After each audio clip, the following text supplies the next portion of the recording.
Oh, did we lose Jack already? That's great. Welcome back, everyone, to another edition of the Prospect Profits live show. This Jack, is I'm cruel and sorry we unfair. lost you for a second. I know. We Am I are back talking. now? I was gonna get so You're back. mad because I was thinking he was looking at his phone. I was like, dude. But then I No. realized his internet just sucks. Am I back now? Yes, go Yes. ahead, Jack. Alright, Take it away. I was gonna be like, "Good morning, everybody. Welcome to this football Saturday." We My are the morning's Prospect ruined, so. Yeah, I just, oh my god, I can't. I need to fix this. Oh, we are the Prospect Profits on the NFL Draft Bible on the Fan Nation Network, powered by Sports Illustrated. Today, we're talking about Lorenz's favorite team, the San Francisco 49ers. We're gonna discuss and the Detroit Lions, his other favorite team. We're gonna discuss their roster breakdown, their salary cap situation, the strengths, weaknesses, basically what we've been doing all off season long. We lost him again. And That's he's all right. gone. I was gonna say though, I think that whatever team took to Penei Sewell was gonna be Lorenz's favorite team, anyways. So and the fact that I did like their draft a lot. their draft. I mean, hey, we can and get into and that. what I was about to say is any team that drafted Fatu Melifonwu was going to be my favorite team too. So This is true. Detroit's got some good graces here. I think we're pretty happy with them. So yeah. I don't think we have Jack back yet. Anyways, Lorenz, how you doing? I'm doing well. Getting to talk about my favorite team is great. That's a lot of fun. I'll just kick him out here for a second. I'm excited. I was excited to see what Jack says about their cap situation and about what their strengths and weaknesses are. Just chipping in a little bit, giving my informed and homered opinions on this team. But it appears like Jack's internet just is letting us down today. How are you, Alec? I am doing good. I'm really excited for another one of these as we approach the season. And college football season is coming real quick. I think we're 2 weeks away from that, and then 3 weeks away from the NFL season. Am I wrong on that? Might be September less 9th. time. Something like that. Right. I think September 9th. We're getting close. It's like Yeah. right. It's like right here. All right, Jack. Getting to the Niners though. Yeah, we were streaming a soccer game in the other room, so I just turned it off. So I think that was what was killing me. Anyway, so talking about the Possibly. 49ers, their draft class this year, they took Trey Lance, the best quarterback in the universe, from North Dakota State. That's a joke. Aaron Banks, interior offensive lineman from Notre Dame. Trey Maybe Sermon, not. the running back from Ohio State. Am I here? Yeah, yes. Okay. Ambry Thomas, the corner from Michigan. Jalen Moore, the offensive lineman from Western Michigan. Diomedore Lenoir, the defensive back from Oregon. He retweeted me or liked one of my tweets one time. Talanoa Hufanga is the safety from USC. And then Elijah Mitchell, the running back from Louisiana Lafayette. Young talent on their first-year deal. I got Nick Bosa, and then Lorenz and I argued about this. I put Mike McGlinchey as well. Lorenz, you're a 49ers fan. What do you think of this young core and this these guys on their first-year talent or first-year deal? Yeah, I'll start off with the draft class because I really did like the draft class. Trey Lance, they were aggressive. They traded up 3 first-round picks to make sure that they could secure the quarterback that Kyle Shanahan really wanted all along. Trey Lance at number 3. Man, I think he's going to start sooner rather than later. He's going to be the franchise quarterback for this team, barring anything unforeseen happens. Everything coming out of camp of the tangible things that you can look at have been great. Obviously, the traits are there. The arm strength, he's putting in a lot of work. Everyone's talking about how impressive of a human being, of a leader he is, how smart he is on the football field. Like I said, I think it's a matter of time until Trey Lance makes that step and becomes the starting quarterback, already rumored to get some reps with the ones early. So that's the big one. Rest of the draft, I think, was kind of up and down. Really like Aaron Banks. That's going to be a starter on this offensive line. Right now has a shoulder injury, but I'm expecting him to step in. Trey Sermon, I'm not too high about. I thought a top 100 pick was a lot for him. Same with Embry Thomas. I think taken at like 104. A lot of better corners in a strong cornerback class. Might turn into a nickel for this team. Jalen Moore is an athletic offensive lineman who really fits the scheme, so I didn't mind it. Lenoir is a feisty corner. Hope he makes the roster. I think he can do some stuff on special teams, even if he doesn't start right away. But this team needs DBs.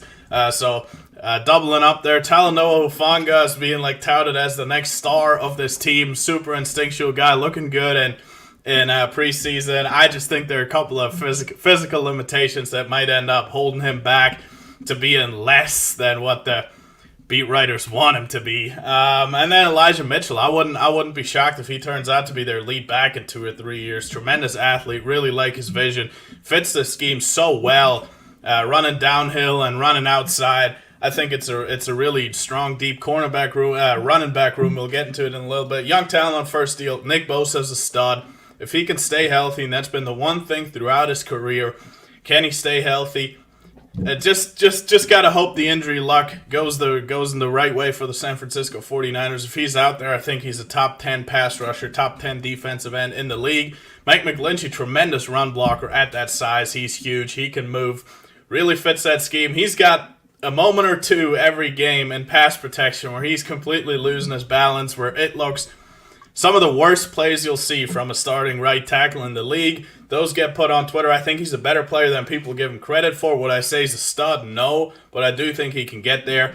Bulked up, looks like he's on a mission this season. Definitely a good starter for this team as a right tackle. Yeah, thank you, Alec. Anything you want to add to this? The master said it all himself. The only thing I'll say is I'm a little bit higher on Trey Sermon than he is. I think Trey Sermon will be fine in that system. I don't think he gives you as much of an athletic upside, but I think he's a pretty solid runner. But hey, Lorenz has watched this team and knows this team, so I don't. There's no reason for me to even talk. Yeah, I'm beyond jealous, Lorenz. We haven't talked about this enough. How you got the quarterback that like me and Alec are the happiest about. Like it's not fair. Trey Lance looked good too. Yeah, he. Not that I had any doubts, but yeah, I'm so jealous. I think Trey Lance is gonna be a stud real soon. Wait, I have a question for Lorenz then. Lorenz, is Trey Lance a starter at game 1? No. I'll also say no. What week and does he start?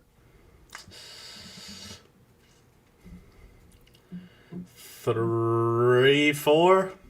Okay. I think. I think the latest is mid-season. I mean, week 1 is just a little too strong for me, just because he hasn't played in a year. There's still some things they're working on and working through with him. Right. I don't think, similar to Justin Herbert last year, you don't need to put him out there week 1, even though he is showing the traits, he is showing the arm, run ability, leadership. I think right now they're working in a couple packages to potentially get him on the field week 1. I wouldn't be surprised to see that. But man, it takes 2 interception game for Jimmy Garoppolo, one game that Kyle Shanahan feels like he lost because of Jimmy Garoppolo, one excellent week of practice for Trey Lance to be the starting quarterback. I think Kyle Shanahan wants Trey Lance to be out there as soon and as early as possible while being smart with it, not rushing him out. I think he's going to be out there sooner than some people expect. I mean, there's a group of people that say he should start week 1. There was a group of people that said he's so far away and like, oh, North Dakota State, he can't ever start in his first 2 seasons or whatever. I think the truth is in between. It's more towards the week 1 people.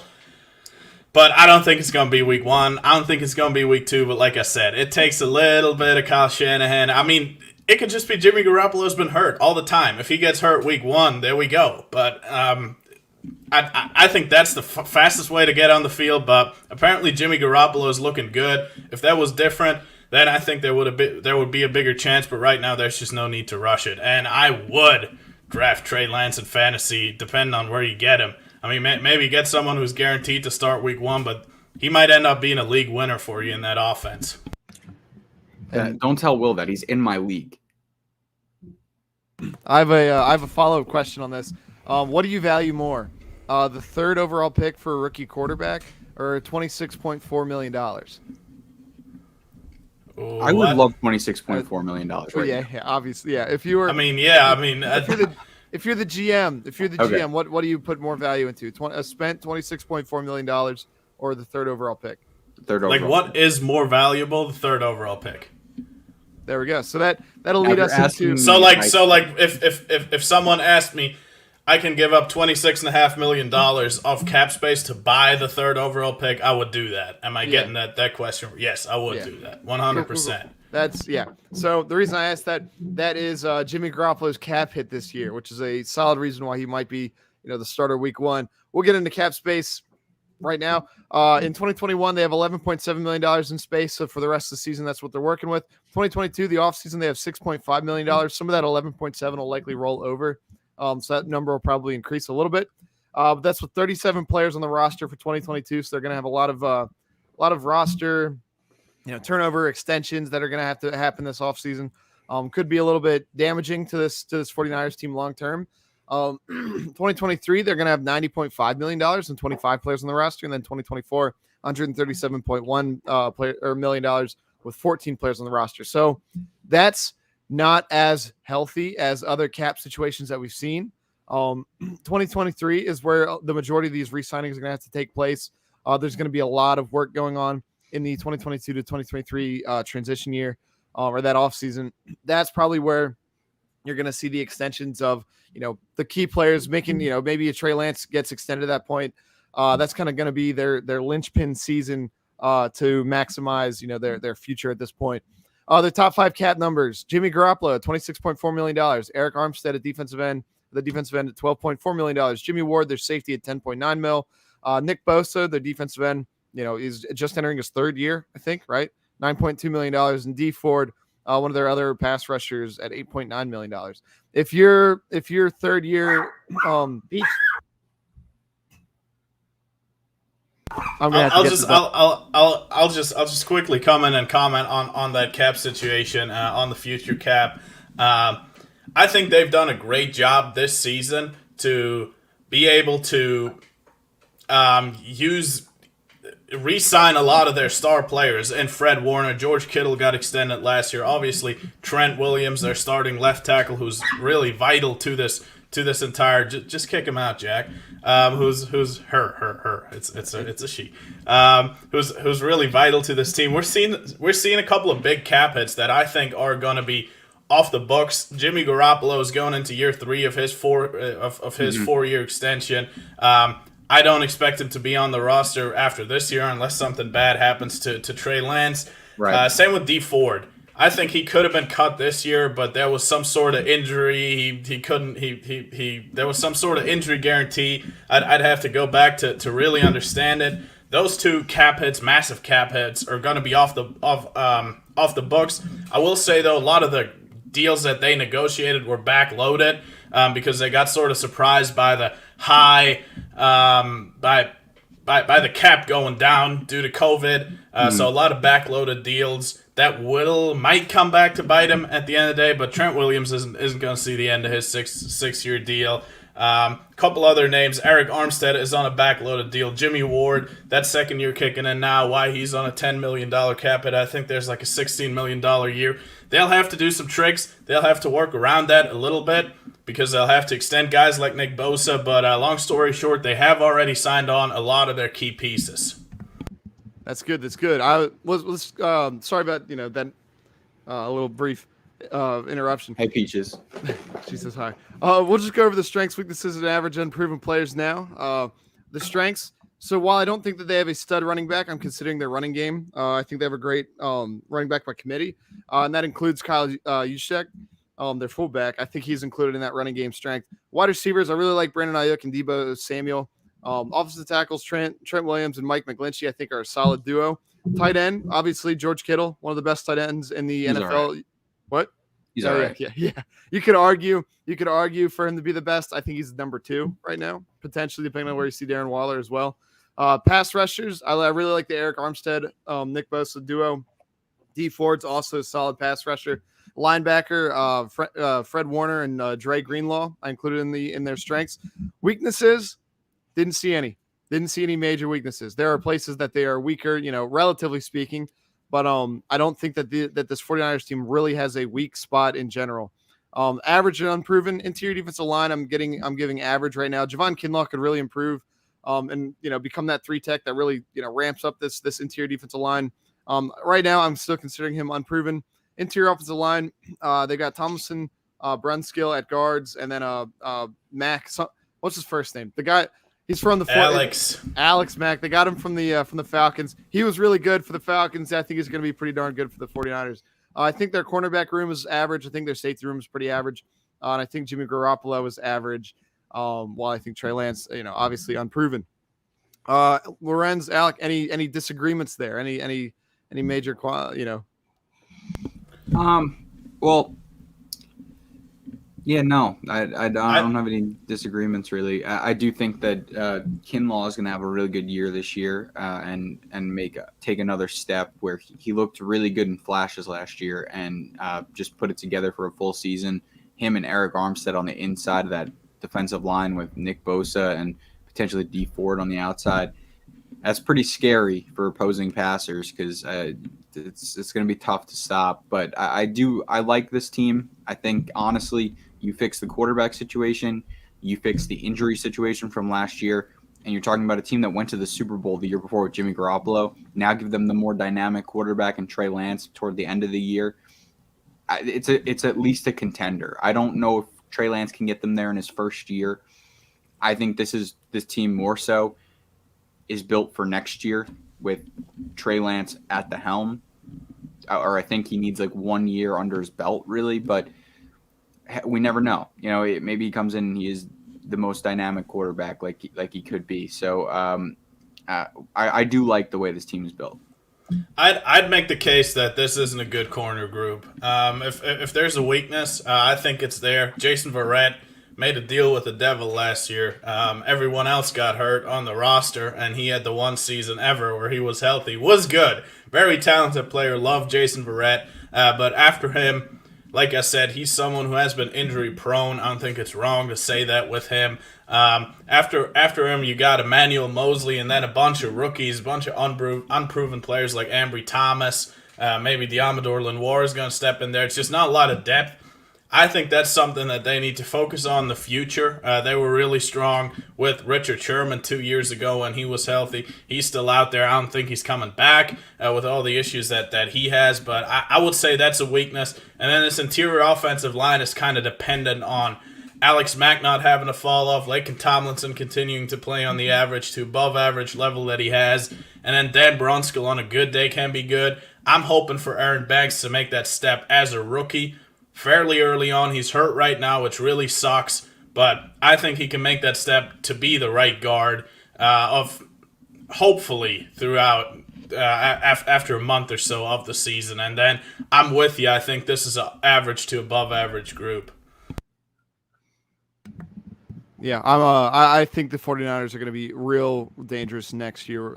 No, it's very rare that a rookie quarterback takes you to a Super Bowl. I don't know if it's ever actually happened. Looking ahead for future draft classes, they do not have a first-round pick next year. They traded it to get Trey Lance. They do not have a sixth-round pick. They don't have any outside teams picks, and they're expected 2 seventh-round compensatory picks. So, 49ers over/under this year is 10.5. That's a tough one. Alec, I'll make you have to answer this one first. What do you think? Over under? I'm gonna go with. It's tough because 10.5 in a 17 game season. You're talking about for them to go under, it'd have to be 10-7. I'm gonna take under for now because I don't really trust Jimmy Garoppolo as a starting quarterback in the league. And I don't think that Trey Lance, I think it's going to be a little bit later than week 3 that he actually ends up taking over. I don't know if it's going to be enough for him, but I do think the roster is talented enough for them to win more games. For now, I'm going to take under, but when I'm saying under, I'm talking like 10 wins. Like I think they're going to really be close to that. A couple things could change and they could be 12-5 or 13-4, but I'm going to go 10-7 right now. Feels pretty good. So I'm going to take that. Yeah, I'm feeling the same exact thing. I'm gonna go that under. Lorenz, I'll let you go last because this is your team. I'll go. I'm going under. I think they get 10-7 wins. There's just too much, like, Jimmy Garoppolo, not a great quarterback in our opinion. That's dangerous for you to win games. They're coming back from a weird year. Last year they had a ton of injuries, and it was also the COVID season. There's going to be a quarterback switch at some point. I think you could see them going having a rough start to the season and then winning out the last 5 games to get to 10-7. Maybe making a wild card push, something like that. But this is the toughest division of football. I think that they have a good season. I don't think they make it past 10 wins. How about you, Lorenz? I think not making it past 10 wins will be a massive disappointment for this team. This is a team that went 13-3 last 2 years ago with a worse roster, in my opinion, with Nick Bosa as a rookie. He's now getting into his third-year deal. A lot of younger pieces. Didn't have guys like Trent Williams. George Kittle, I think, has made another step up in play. I think 10 games will be a massively disappointing season unless they had injuries again. The one thing I'll say I'll go over this, and I think they win 12-13 games. Call me a homer with a 17-game schedule. I think the one thing I'm really excited about is how they have matched up consistently in the last couple of years with the LA Rams. That's, in my opinion, the best team in that division by a little bit. But I think they at least win one of those games. I think there's no excuse to not sweep the Cardinals. I'm just not very high on the Cardinals in this matchup. I just don't think they can compete, especially in the offensive trenches. And then the Seahawks, they'll split that series because that's what always happens. The Seahawks can have the worst roster in the world. 49ers can have a roster, all Hall of Famers. They'll split the series. But no, I think they go over. I think they give the Rams a good run for their money. I'm confident in their ability to handle that quarterback transition. I'm not as low on Jimmy Garoppolo. I think when he's on the field in that system, you can absolutely win games with him. And I think this is a better roster than 2 years ago. And that's how they should be expected to perform. To say what you will about the division, I don't think they should be finishing this division worse than second unless they have this silly bad injury luck again. That's the one thing I think this season depends on. Yeah, I'm going to call you a homer. So moving on to the Lions. The Lions, we'll burn through them real quick. Their draft class this year, they got Penei Sewell, the offensive tackle out of Oregon, Le'Veon Onwuzurike, the defensive tackle from Washington, Alim McNeil, the defensive tackle out of North Carolina State, Fatu Melifonwu, friend of the show, first ever guest of the show, cornerback from Syracuse, Amon-Ra St. Brown, the wide receiver out of USC, Derek Barnes, linebacker out of Purdue, and then Jamar Jefferson, the running back out of Oregon State. Young talent on the first-year deal, not that high on the young guys on this team. The only guy I put was TJ Hawkinson, and he's a guy who a lot of people think will break out. I put him mostly for the brand, like for the name of TJ Hawkinson, that he's expected to break out. I'm still not really on board the TJ Hawkinson train. I know a lot of fantasy guys are. You guys, you might be a little bit more Slim McNeil. You guys might be a little more, high on him. Alec, what do you think about this draft class, this young group of talent? Well, they also have Jeff Okudah on that rookie deal. I know he's unproven, but he could be. This could be his bump year. Yeah. But I mean, obviously, if you sit there at pick 7 and get a top 3 player in this class in Penei Sewell, you got to be happy with that. And I think that that's going to be a great pick for them. He's going to be perfect at that right tackle spot. I mean, obviously, I would have preferred for him to play left tackle, but if you have the luxury of playing him at right tackle, so be it. Because that offensive line is going to be really good. They built through the trenches. And then they draft Levi Onwuzurike, who's a star-studded pass rusher from that defensive tackle position. And they get Alim McNeil, who is one of the best run defenders from that defensive tackle position, who has shown development in his ability to get to the passer. I love those picks. And do I even have to talk about the corner pick? I mean, I love that pick as well. Put him on the other side of Jeff Okudah. This young corner group, let them grow together. I like that. Amon-Ra St. Brown kind of fits what Jared Goff did well with like a Robert Woods in a sense, a guy who can really win from that slot, physical corner. I mean, a wide receiver. So I like that fit there. And then, the last 2 picks, Derek Barnes he's a thumper, and the Jamar Jefferson is a guy who he was productive for Oregon State. I don't think that he's, anything other than a backup for them, but hey, you take him in the 7th round. That's kind of what you're anticipating anyways. So I like this draft class. I think they've got some young players that should start to break out, should start to play. I mean, Jeff Okudah was, I gave him a very high grade coming out of college. Last year was a little bit of disappointment. I expect for him to come back and really play well, but hey, if Fatu Melifonwu has to be the number 1 guy, I also had a 1st round grade on him, so it's all right. He can be the number 1 guy, but I'm excited for what Detroit has built. They've got a lot of picks, which you'll get into later, so hopefully we'll see that turn into maybe a quarterback if Jared Goff doesn't work out, and we start to see this team come together. Yeah, Lorenz, anything you want to add there? Yeah, I would like to say that DeAndre Swift, considering a couple players that we have considered as young studs on a first contract. Honest to God, thought I typed them in. My bad. That's someone I would like to put on there. Outside of that, I did love the draft. I think you get stronger up front, you get stronger in the trenches, and then you get great value at corner and wide receiver. I think if Fatu Melifonwu can be that counterpart too. Starting at 2 opposite of Jeff Okudah, starting there, somewhat similar players in their build. Obviously, a little bit different play style. I think both have a pretty high ceiling just because of their size and athleticism. But I'm expecting. I mean, I had a big grade on Jeff Okudah. I'm expecting him to have a big year. They need him to have a big year because he was the 3rd overall pick in the draft. If it does work out this year, there are going to be some people pretty disappointed. But overall, we'll get into the roster in a little bit. I think that those are some solid pieces that they can now start building their rebuild on. I think Penei Sewell is gonna turn into one of their foundational parts. You hope that one of the interior defensive linemen does. I would bet on Levi Onwuzurike being that. I think there's a case for Amon-Ra St. Brown and Fatu Melifonwu to be contributors early on and be in those type of cornerstone pieces that you look for.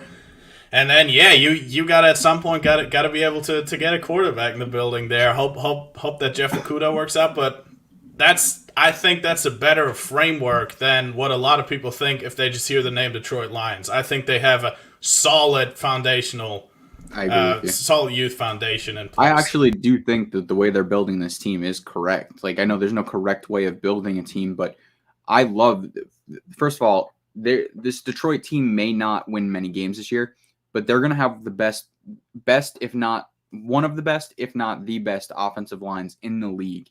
Their defensive line is young and improving. I love their edge guys as well. And you got young corners. And not only just young corners, you got young corners with tons of talent. Your receiver room is bare. There's not many players there. I mean, Amon-Ra St. Brown is going to have a lot of opportunities, but he can solidify that slot position for you. And then TJ Hawkinson, whether he breaks out or not, he's should be one of the best blocking tight ends in the league. Last year was a little bit shaky on the blocking side, but that's something that from college we expect for him to figure out. The receiving side, he has shown flashes. I think that this team, honestly, you're looking at a really solid team if you could fix the quarterback position and maybe the linebacker position. And I even like some of their young safeties, but get another player there. Yeah, man, Hawkinson's gonna be good. I just want to say that he was already good, and he's a very good player. You guys are already breaking in the next section. You're gonna do all my job for me.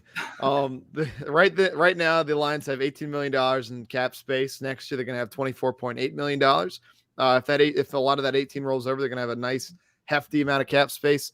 With 41 players on the roster for 2022, that could if a lot of that money rolls over, they should be in good hands. Maybe not be able to make too many big free agent splashes, but maybe one or two. 2023, they got $52.5 million, and they only dropped down to 32 players on their team. So in that time, they can certainly make extensions, keep the core of their team together.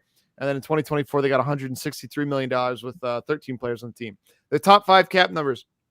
Trey Flowers, their pass rusher, $19.9 million. Jared Goff, $10.6 million. Halapulavati Vaitai, former Eagle. The only reason That was impressive. That's the only reason I can pronounce his name. Halapulavati Vaitai, $10.4 million. He's their current right guard.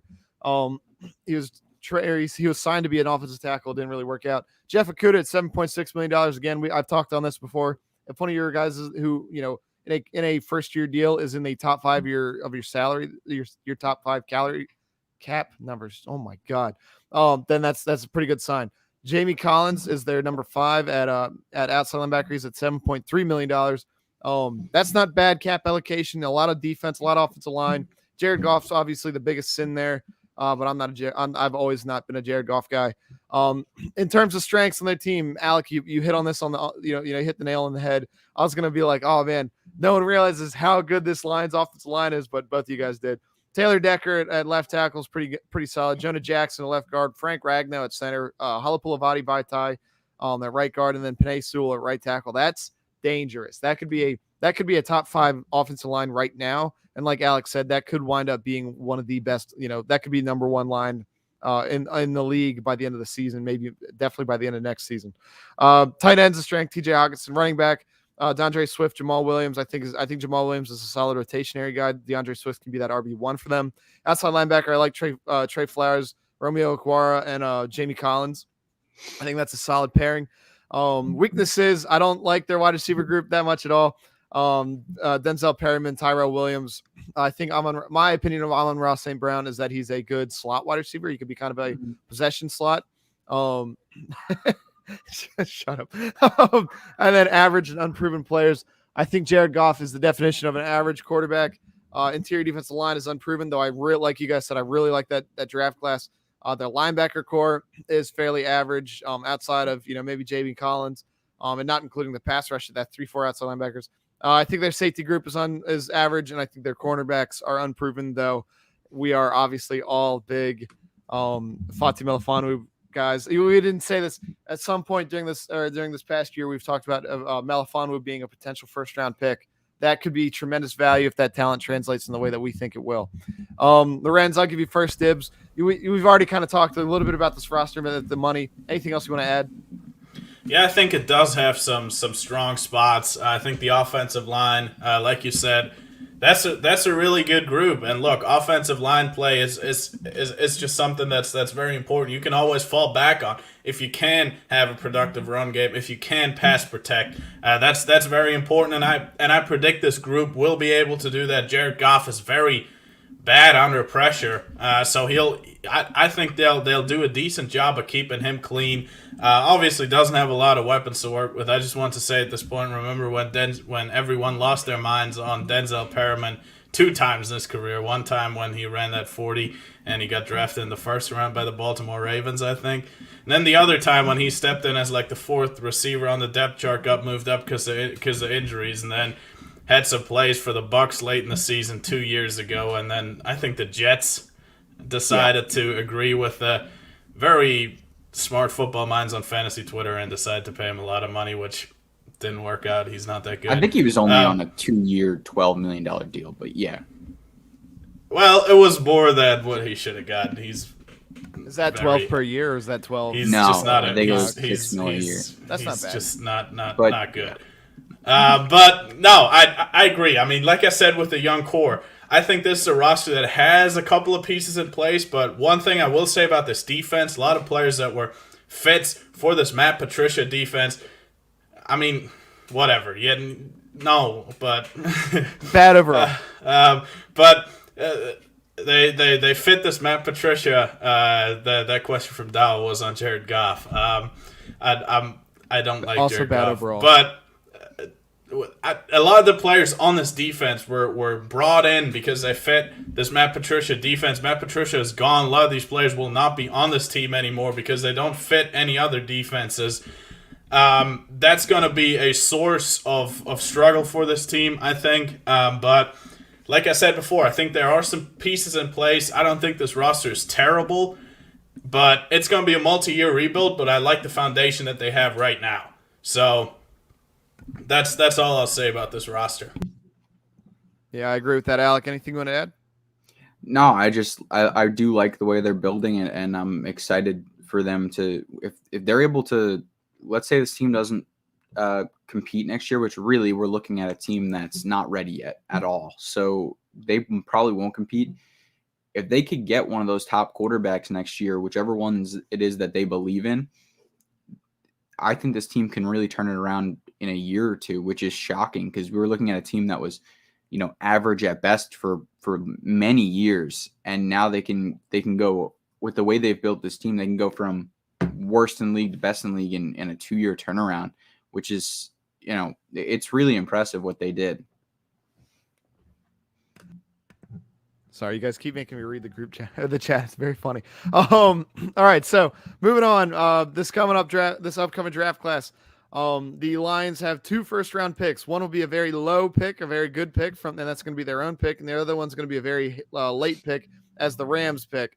They're missing their own 4th and 7th round picks, but they do have the 1st from the Rams, 7th from the Patriots, and a 7th from the Browns, and they're expected a 3rd, 5th, and a 6th compensatory pick. Their over-under is 4.5 wins. What do you guys think about that? I'm gonna go under. I think. Oh yeah. Oh, that's hard. I think that they're not gonna have a passing game, and everyone's gonna know that they can stop them by stopping the running game. I think their defense, like we've talked about, very solid, like foundation. Still gonna take another year or so. Just like Dal said in the comments, 2023 lines should be much better. 2022 lines are still gonna be rough. In 2020, 2021, 2022. So I think. I think that they'll go around that 3 to 4 wins round or area. I think they're going to have a good running game, but everyone's going to know that that's the only thing they have to stop on defense. And I think that defensively, they're going to be, offenses are going to be playing against young players who still need to get those reps. I think this is going to be the year that they take those reps and maybe don't necessarily take that great step. That'll happen when they become veterans. What do you guys think? I'm taking the under by just a little bit. Lorenzo, you go first, or you go first? I'll say I don't know if this team wants to go over, but I don't think it's unreasonable to say they will go over. I'll say this about the coaching staff: you bring in Anthony Lynn, you bring in Dan Campbell. Those aren't names that get me excited. Those don't tell me this is a team that's got a really high ceiling. But if you're saying we're taking over a bad football team and we're trying to establish some consistency, I do like those names, so I don't think they'll be a complete train wreck. They'll probably be able to compete in more games than people expect. Now, Jared Goff is not going to do a lot of 2-minute game-winning drives. This is a team that's probably going to lose more close games than win them by a significant number because they just won't have the individual talent at the end of the day to shine through. But I think they go under, but this is a really good line by Vegas because could they eke out 5 or 6 wins? Sure they could. I just don't think they will at the end of the day, but they won't get blown out every week. I think they'll be fairly competitive and lose in fairly close games. I just think if this team really wants to get their act together in 2023, they'll probably have to go for some more explosiveness, especially on that offensive staff, because Anthony Lynn's he's more so known for running the football, which is going to be great with this team, and is going to keep them in a lot of games. I just think long term that's something they need to think about. I'll go under here too, but I don't think this team's going to be a disaster. They're going to be watchable. I'm going to take the over. I do think that they squeak out like 6 wins, and it's not because I think that there's a ton of talent on this team as for like where they should. I like the foundational pieces they put together. It's all unproven right now. I don't think they want to win 6 games, but I think the way they're going to coach this team up, I think that they're going to run the ball real well this year. Yeah, they're going to stack the box, but you could stack the box with a great offensive line. They're still going to be able to run the ball, I think. And Jared Goff is serviceable enough. I say that with like asterisks, but I think, look, he did go to a Super Bowl. All right. I'm not going to use that argument ever again. McVay took him to a Super Bowl. You're right. But he was still there. I don't know. I think that they're going to eke out 6 or 7 wins because they're going to play some close games. They're going to really focus on this defense, hopefully build something with this defense, and I think they'll win like 6 games and be over that. But that being said, they could also go as easily as that, like 1-16. But I don't think they're that bad. I think they're gonna win like 6 games. I think that they're currently being, like you guys have hit on, they're being run by a good. This organization is pointing in the right direction. When you see a team that celebrates the way that they celebrated when they drafted Penei Sewell, and like celebrating the lack of proper planning and coordination and team management that the Bengals had passing on Penei Sewell, that's a sign of a team that's pointing up. I think that yes, they'll compete. I can't take that. Someone's got to be that the team that doesn't win enough games. I think it's going to be the Lions, but I get that argument a lot, Alec. I do. That is everything we have prepared for you. Yeah. I heard like a tidbit on why the Patriots were able to just stomp Jared Goff. We'll talk about it some other. I think I've said on the show before. We'll talk about it some other time. Alec, go ahead and pull us out. Yeah, thanks guys for tuning in, especially Dowell. See you again. Got to give him a shout out, #1 fan out there. But yeah, thanks everyone for tuning in. Really excited for what's going on at the NFLDraftBible.com. So make sure you check that out. Check out all the content going out there. I think a scouting lens just released yesterday on Trey McBride, the tight end. So go check that out. See what Lorenz thinks on the talented tight end. And make sure you stay locked here. We are going to be starting our college football breakdowns, I believe, next week. We're almost done with these NFL breakdowns, only a couple more left. So stay locked there. We are going to be the tailgate show for the 2021 season, which we're really excited about. So you'll be joined with us and potentially some other guests talking about college football games for the day. We'll be giving you breakdowns of whatever happened in college football, whatever happened in the NFL every week. Going to be real exciting, all football content. Just be ready for it. Yeah, just happy for what's going on. So any final words, guys, before we get out of here? I appreciate your patience with my internet and my dog. Peaches was getting a little anxious, so she was doing a little bit barking, but she's a sweet dog. We appreciate that you stick with us for that part. That's all I got. Let the dogs out. Damn it, I didn't hit that well. Go ahead, Lorenz. I'll try again next time. Shit, that was. I'm not. I mean, yeah. I'm this man. I'm just not a good singer, but I will be back to try. Thanks so much for tuning in, guys. We got over 325 scouting reports done, ready to go. Go get that subscription. It's like $4.99. Someone help me out. It's like not a lot. You should absolutely go to the NFLDraftBible.com and get it right now to get all of our right now. What? I think it's 20% off right now. There you go. Go get 20% off with promo code Prospect Profits. Just kidding, that doesn't exist. But go get that subscription. I'm telling you, it's worth it. The scouting staff, everyone's putting in so much work to get these reports up, putting them on the site. I know Alec, Corey, everyone's involved. You're going to get some pro scouting stuff here real soon, which is going to be exciting. And it's just going to be your one-stop shop. If you want to find out, hey, there's an undrafted rookie that my team drafts or whatever. There's a free agent that they're going after in February. You're going to be able to go on there, see what they're good at, see if they might fit.